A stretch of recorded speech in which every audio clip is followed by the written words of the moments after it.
Welcome, Season Sixers. As always, thank you for being part of our Color of Success podcast family.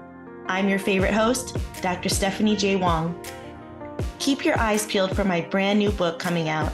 It's called Cancel the Filter, where I share my experiences in the realm of mental health, both professionally and personally. Subscribe to colorsuccesspodcast.com to be on our waiting list. Seats are limited and being filled as we speak. We're also streaming on all your favorite platforms and socials. Whether you're on the go or comfy on the couch, you can tune in at your own comfort. As you know, we love growing discussions with our guests from our AAPI and minority communities. With so many friends and experts from different aspects of life, we love learning their stories and understanding what their success means to them. Let's get into it. I am so happy to welcome Cordell Carter. We've been on a little break since the holiday, and he will be the first episode that we'll release since then. So let me tell you about this amazing person. Cordell brings more than 20 years to his pursuit of a society and organizational cultures where everyone belongs and has equitable opportunities to thrive. He's currently the executive director of the Aspen Institute Socrates Program, a global education forum, and the founding director of the Aspen Institute's Project on Belonging. Finally, Cordell founded the Festival of the Diaspora, a Medellin, Colombia-based convener of diasporic communities across the Americas. Before his current roles, Cordell held leadership roles with the Techtown Foundation, Bill and Melinda Gates Foundation, Seattle Public Schools, Business Roundtable, National Alliance for Public Charter Schools, and the IBM Corporation. Cordell, welcome, welcome, welcome. Thank you so much. It's a pleasure to be here.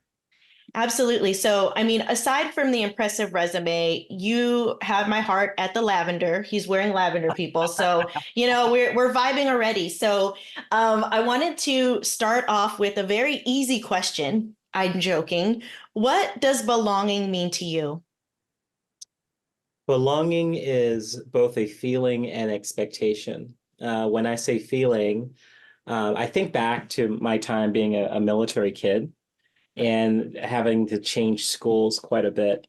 Mm-hmm. And there are some places you go where, there's a vibe in the room and, someone is it and it's you, right? And then there's other places where you just feel people are open. They are saying hello, hi, I see that you're new. They're accustomed to people coming in new to the organization. They can't wait to see how you fit. But when I say expectation, it is an executive level conversation. Mm-hmm. Your leader should be saying, it is my expectation that this is going to be an organization where everyone belongs and should enjoy equitable opportunities to thrive. And it's on the organization to make sure the thriving part happens. But you belong because your leader said that you belong. Mm. And he or she shows it in the way they interact and their consistency in saying it over and over again. I like that you said a feeling because it is hard to explain, and we'll get into that, but the belonging piece of you just have that feeling that this person gets it. This person is welcoming, and it's not just lip service to say, hey, let's do an onboarding orientation. It's, hey, let me introduce you to some people. Let me use the titles that you prefer. There's so many cultural nuances that we can unpack here. But one thing that I heard recently that was quite painful to hear was someone say, we are in a DEI space, okay? And I don't know about you and me, but, that's our lives every day, okay? And so this idea of equity, I'm wondering if you can kind of unpack it for us, because I think there's a lot of buzzwords out there. There's a lot of, I would say, misperceptions or misinformation. And on the heels of the Elon Musk and Mark Cuban tweets back and forth about what DEI is and, how to implement it in organizations, help me understand, or help the audience understand from your perspective about equity. So here's the deal. I literally was having this conversation today at Aspen. I was talking about belonging and where it fits. DE&I, as we know it, really started during the Nixon administration. And his question was really simple. Who works for the companies that work for the federal government? right? It wasn't a required questionnaire, but people assume that the federal government, which is the largest purchasers of goods and services, more than 1/5 our GDP, if they're asking the question, it's important to them. And so then they started to have to keep track of it. Why? Because procurement officers were asking them for it as part of this executive order. Now, it became a whole industry in and of itself.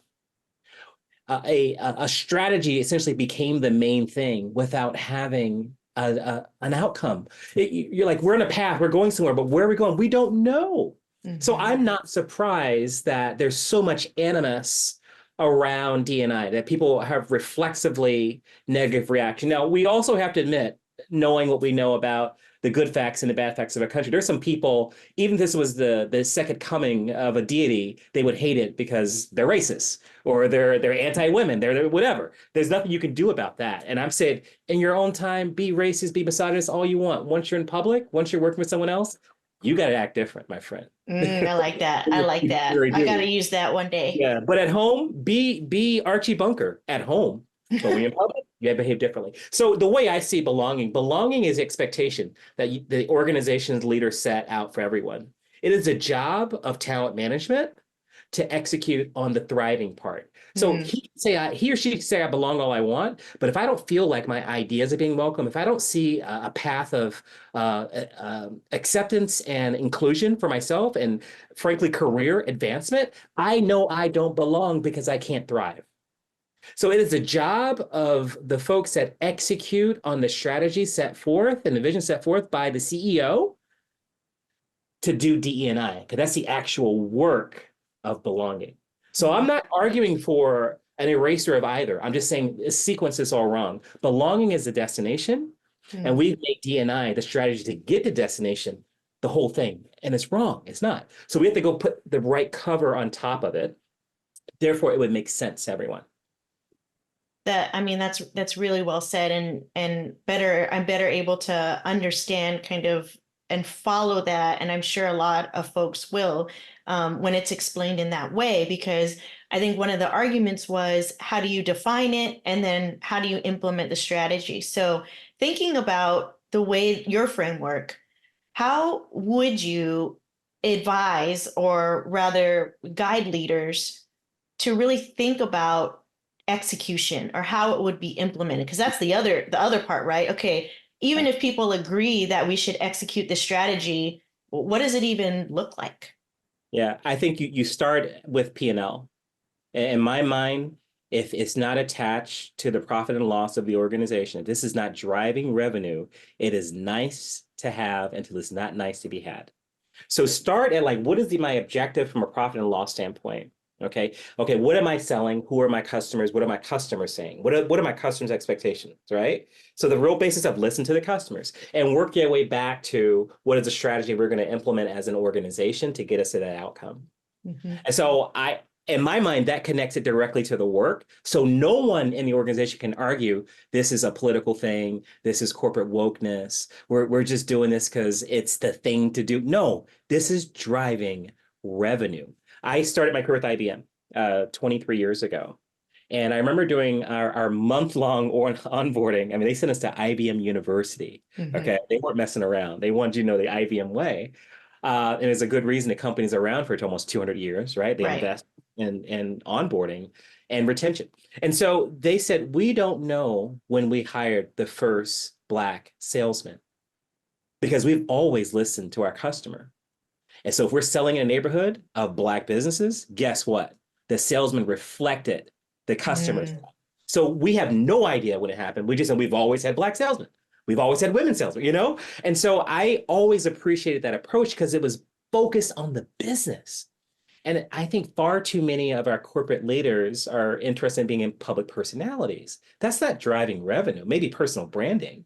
But let's get back to the basics. If you get back to the basics, P&L, everything else will make sense. So when I think about how you implement a culture of belonging in an organization, everything starts at revenue and you work your way backwards. And so you'll go through the strategic process the opposite way. Typically you start here at, what is our vision, our mission, our goals, and then you work your way down to your metrics. No, the other way. Go the other way. especially for established organizations. And so that is typically what I suggest. And one of the big challenges that people have in this space is how do I measure? Okay, fine, I agree. Let's connect it to P&L. How do I do that? You have to be willing to stop what you're doing and just start over and do that. And that is hard to do. The vast majority, I did a documentary on this called The Road Trip to Belonging back in 2021. And I was talking to some Fortune 10 companies that had SVPs for diversity, equity, and belonging. One company in particular, the nation's largest employer, they had been at it since 2006. They said, as the nation's largest employer, we're a microcosm for the nation. If we can't figure out how to make people feel like they belong, then the country can't figure it out. Mm. So do you think they went and hired an HR leader to be the head of diversity? No, they went and got their CIO, an engineer, someone who understands how to fix systems, because the brain is a system. Organization is a living organism. Mm-hmm. They said, rewire our brains. And over the course of, at that time, it was 15 years, that's exactly what they set about doing at their own pace. And when these things would flare up around the country, be it George Floyd in particular, this particular organization, you would expect a lot of noise from employees. It wasn't there. They had already rewired themselves. They took a systematic approach. They stopped what they were doing and started over. Mm-hmm. And that's what organizations have to do. You have to be willing to stop. And what they told me, what that gentleman told me, he's now retired, so I won't call his name out. He said 75% of my peers in this space, in the D&I space, got their jobs after George Floyd was killed. He was killed on Memorial Day, right? No, that weekend, I'm sorry. That was maybe, call it a Saturday. On Monday, many companies had their highest ranked person of color, be they marketing, tech, whatever, they became chief diversity, equity, inclusion officer. Often there was no budget, no plan, no team, no strategy. But you're it because we need someone on that corporate web page reporting to the CEO. How do you expect anything to be successful when you do it that way? Mm-hmm. So it was a very, I would say, poorly intended, almost cynical thing. And we just have to be better as organizations and better as just humans. What an awful thing to do to someone, to put them in that position. Yeah, I was going to say the burden tends to fall on minorities to fill that gap, right? Whether it's called DEI, D&I, all these taglines. And so, I that's where I wanted to go next was there's a lot of people who say that they're DEI experts. And while I think lived experience, yeah, we both laugh. While we have lived experiences as minorities, there are qualities, there are qualifications that can really be helpful to place someone in that kind of a strategic role and not just a poster person for an organization. Yeah, it's funny. I smiled when you said people would think they're experts, because when my CEO asked me, literally the week after January 6, 2021, to help Aspen build out an external D&I program, I said, oh, I'll help you find a D&I expert. I'm not an expert. I've never covered these issues in my life. In fact, I purposely avoided these issues my entire career because often I was the only brown person in my space. So I'm like, I'm not going to be the only Black dude and your diversity guy. No. Okay. But he said the following to me: you're an expert in our organization. Every organization has quirks. You know my quirks. So I want it to be successful. So I need you to help us. I said, okay, that I understand. So as I got on my intellectual journey, I started talking to people that were the quote unquote experts. What I found, there was a lot of noise in this space. Yes. A lot of noise. And frankly, I didn't want to have a conversation about current state. I want to have a conversation and convenings around where the conversation should be going. There's normative critique on the national dialogue. And so, pardon me, that's how I end up at Belonging. But to your question of what qualifies a person, the big reason that we're even engaged in conversations about belonging and diversity, equity, inclusion is retention. It is cheaper to keep them, right? Most people have no problem hiring. The problem is in keeping folks. the average cost of replacing an FTE at a mid-sized organization is $66,000. When you're looking to replace a very senior person that was driving a lot of revenue, you're talking about hundreds of thousands of dollars. Can you imagine doing that 5 times a year? I had to change my own leadership style 5 years ago because found myself having to hire every year. I was wearing people out. And I said, I don't want to spend half a year interviewing. I just can't do that. It's not fun. And if I am not shepherding and curating an upwardly mobile professional experience for the people that purposely avail themselves to me as a leader, why am I even doing this? Who would want to live like that? Right. And so I had to change because I wanted to keep them. And so that is why people are engaged. This is why it's important, because organizations are much more efficient. They earn much more profit by keeping the employees they have. And so you want to create an environment where people feel comfortable, where they have friends, where they feel valued. That's what belonging is about. It's not about some political objective. This is about P&L, friends. And to folks who don't understand that are really the ones after the political agenda. Yeah, I think retention, and I'll add, of quality employees, because I mean, there's some people that they got to go. Like, Hey, that's the time for the sector. Woo! Yeah. So, I mean, and I will say, this is not the government's view. These are Cordell and my opinion. So please, Absolutely. not related, because I have very talented staff in my team. So I have great folks, yeah. and the average tenure is 4 years right now, by the way. So Yeah, I think, I mean, I have a smaller team in the government, but like, let's go into that though, because there's a lot of folks that'll weaponize DEI as a political agenda.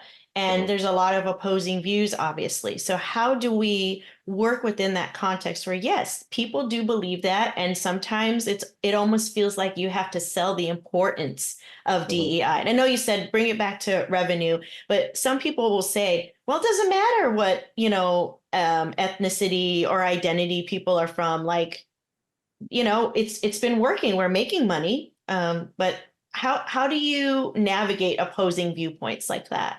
Well, I like to respond with facts. The fact of the matter is we have massive demographic change afoot in this country, in fact, in the entire Western world, and that's completely natural. Completely natural. Just look at the numbers. The last majority white high school graduating class in the United States of America will be 2025. What is the year now? 2024. Okay. And so we can stop talking about the D. That is self-evident. We are a diverse country. Okay. The real question is E&I. And at the end of the day, you need companies to be successful because that's important for our national stature. I have never experienced life as an American, and I am 48 years old, when we were not a hegemon. I don't know what it's like to travel, and that blue passport that I carry so proudly is not a powerful tool for me. Okay? I don't want to live in a world in which we've let our differences and fear of change actually befuddle the strength that we have. Our superpower is our diversity. Yes. Okay. So I understand. I mean, put yourself in the mind of a middle-aged white male who's looking, he's in a senior role. What do I say senior role? 70%, 76% of executives in this country, regardless of sector, are white men. So again, self-evident. All right. And so put yourself there. You're standing on a platform, you're looking out at staff, and you see very few people who look like you. And the ones who look like you are the same age as you. So you're like, who's going to follow? Meanwhile, I am being asked to champion this thing called D&I, where I don't feel accepted, where I don't feel like I belong. I'm being forced to be the executive sponsor. Do you think I would do that in good faith? You think I would do that with joy? Of course not. So that is why I don't even use the term D&I, because I know it offends the executive class that I need to support. I need their support. Okay. And so we got to figure out a way that everyone feels like they belong, even if they can't replicate themselves. That's the challenge. Yeah. We can talk about whether it's right or it's wrong. It is what it is. That's how humans behave. And we have to acknowledge the humanity in this. No one wants to feel like they're the last of their kind. That's just not our biological prerogatives. That's not how we function. Like we have a reflexively negative reaction to that. We're going to fight that. Now, in the political realm, and I know we're not politics, but it's a little more pernicious because you're talking about I have the power to make policy to affect people's lives, to secure wealth for people only look like me, only people that I want to support. That's very, very different. Okay. I'm just talking about in the business sense. I understand the sentiment. I absolutely do. I think it's unacceptable when you're in a public official, but when you're in a business person, I get it. But that is something we can solve. I can't solve for the people that have bad intent and are in public office. Right. I just need those dinosaurs to die. And they are. Okay. Like I said, Yeah. you're amazing. You and I don't mince words like that. So, and that's the thing. Let's shift a little focus, not to get into the political realm, but more so, how do we support underserved communities, underrepresented individuals who don't have access to even be in a company, a Fortune 500 company, because it is so hard to even make it through school, put food on the table and things like that. So, I mean, what can we do to increase opportunities? And I know one of your your expertise is leveraging tech to be able to help underserved populations. So, what are your thoughts on that? There's a lot of genius that we all have. Those of us that are on the upper echelon of the Maslow's, pyramid, Hierarchy of needs. yeah, we're living and thriving. Where it's like, how do I thrive more? The brain just works differently. We have to get people past survival because when you're Yes. surviving, where you really with everything around you is uncertain, the first thing you lose is trust. Okay, so I don't need to tell you that you're poor or that you're underserved or you're disadvantaged because everywhere you look, that's what you see. Yes. So I shouldn't be surprised when I come to your community with some great evidence-based solution and you're like, well, how long is this money going to flow? Well, actually, you have to do this to get it. No, no, no, no. I need the cookie now. No one's going to pass the cookie test in a survival game, right? Yes. And so you have to close the trust gap first. We're not just dealing with people that are poor in their pockets, they're poor in spirit too. Their hearts are broken. True. Yeah. Their hearts are broken. They don't believe in the American dream. It's a nightmare to them. Okay, so what interest do they have in preserving a system that benefits you? Because you're winning and they're not. So maybe I will knock your window out of your car just to bring you down a peg. Maybe I'll knock you over your head. Maybe I will not learn today in school. I'm gonna throw something out the window because I haven't eaten all week. And the only meal I'm gonna get is this lunch today at school and no one else cares. So we gotta kind of take a big step back. And this is my big aha. I worked at big foundations and the whole nine. Yes. And doing this belonging work, I want to do grass tops and grassroots. So at the Aspen stuff, we're doing the convenings with the executives, and that's fantastic. And then we drive home in our really nice cars. Well, you go to some of these low and moderate income communities at East Indianapolis, where 80% of the violent crime happens on 7 blocks. That's a very different world. Yes. And so I think it's going to take some unlikely coalitions. Some of the trusted organizations in these communities are faith-based organizations. I know a lot of folks are loath to work with them, but you got to go with the people that have credibility, and it ain't you. All right. The capital also has to be more patient. I cannot go in with a solution that's evidence-based. So you're the Gates Foundation. I know this works because McKinsey told me it works, right? Okay, it's great. What was the universe that they did that experiment in? Mm-hmm. Were these highly educated people? Or were they people that are surrounded by violent crime where a person's being killed every single day in that neighborhood? It's a very different. I have to fix you as a human being first. I have to get your faith restored first. Then we can start talking about innovation.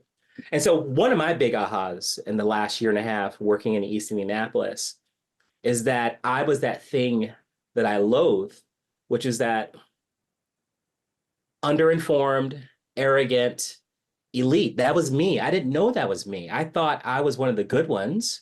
I'm first generation to go to university in my family. What are you talking about? I'm from Portsmouth, Virginia. Okay. I got cousins in jail right now. What are you talking about? Mm-hmm. I became that guy. I had no idea.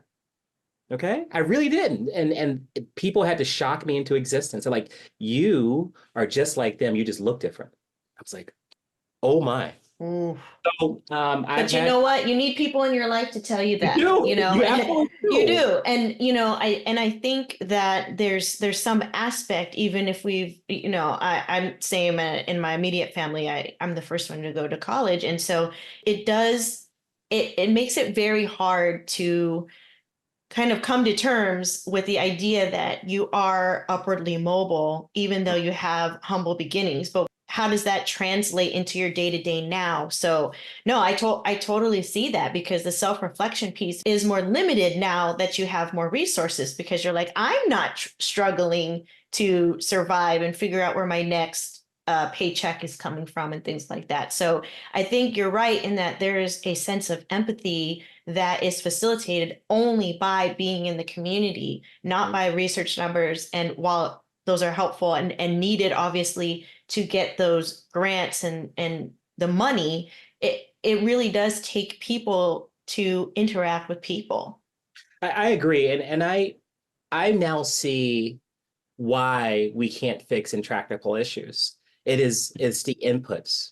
We are approaching things as if everything's a research project. And once I've proven that it works, I can just put it anywhere and it will work. And if it didn't work, it's that group's fault. And then you look at who's dispensing these grants. These are not people that have the credibility in those communities. And so we're treating people like lab rats and we expect them to behave like beagles. These are two very different things. And so I think it takes what I call bridging people. Like I've been in that elite space for my entire career. And now I'm in a different space. I'm having different conversations and I can like bridge the two. Like, listen, I get you want something to happen in 3 years because that's how it happened. That's how you made your billion. But these are not widgets. These are people. Okay. And it's a very different process to reconstruct a person. It's a very different thing. And so if you're serious about the outcome that you want to achieve, 3 years ain't it. Add a zero to it. This becomes a legacy project, not something you can claim victory in 3 years. Mm. So one thing that before you tell us about the things that you've been up to, how do you gain the strength to really speak out? Because I think a lot of times people are very discouraged and get dispirited when they feel like they're, a broken record, and they keep talking about, what increasing belonging, going into communities, and also they get heat for bringing Mhm. the topics up. Yeah, I don't know. I think I've been beat up enough in my life. Don't get me wrong. I've had a pretty wonderful existence. I often call my life an orgy in Disneyland. That's my life, right? Um, but I'm also a Black man in America, right? The saving grace for me is that I'm out of the country almost half the year. So I experience life as a privileged American for the vast majority of my time. Right. And so I have these counterbalances here. I know from whence I've come. I have family members that are still stuck in the muck. That I kind of develop an ethic gear. Like we're either going to tell each other the truth or we're just going to keep playing. And I'm sick of playing. I'm at the halftime of my life. I've made the adjustments. I'm trying to actually win the game now. And the game isn't what Cordell personally gets, is what the significance that Cordell can rot for the rest of the people. It's not about success, it's about significance. Hmm, It outlives I the love person, that. the successful person. And so, and the crazy thing about that shift from, what I call LinkedIn to real life, when you stop caring about the external narrative, you just want to do good work, is that everything you were after when you were chasing the LinkedIn life, that LinkedIn narrative, you get in spades when you're actually doing the work. It's an insane uh, thing. And so I'm in a seasons of convergence where the things that I love to do, the things that I was trained to do, and the things I was born to do have converged. And that's I've like tapped into that frequency of creativity and I call it the universal ohm. I'm just in the groove. I'm just there. I'm in it. And things are happening. Things are happening. And you're seeing things you didn't see. You're seeing the world differently. And I'm just gonna ride this one until my time's up. And the hope is that good things will happen for the people that we're intending to help. I love that. I loved what you said. It's not about success, it's significance because, you know, and I entitled my book Cancel the Filter because that's exactly what you're talking about is that, you know, and that's why I brought it up is that when people are putting DEI expert and I'm doing this for the community, but there's like in the background, it's kind of like there's a Yeah. personal gain piece to it. And so I'm really glad that you said, really translate what you're saying into real life, help people feel in real life what you are meaning and what you're saying. Yeah, because Um, people, yeah. their BS meter is far better than we think it is. Where the only one being BS is us. Mhm. And so when you're authentic, they feel like we're making the assumption that we are humans that have these temporary spiritual experiences. What if the reverse is true?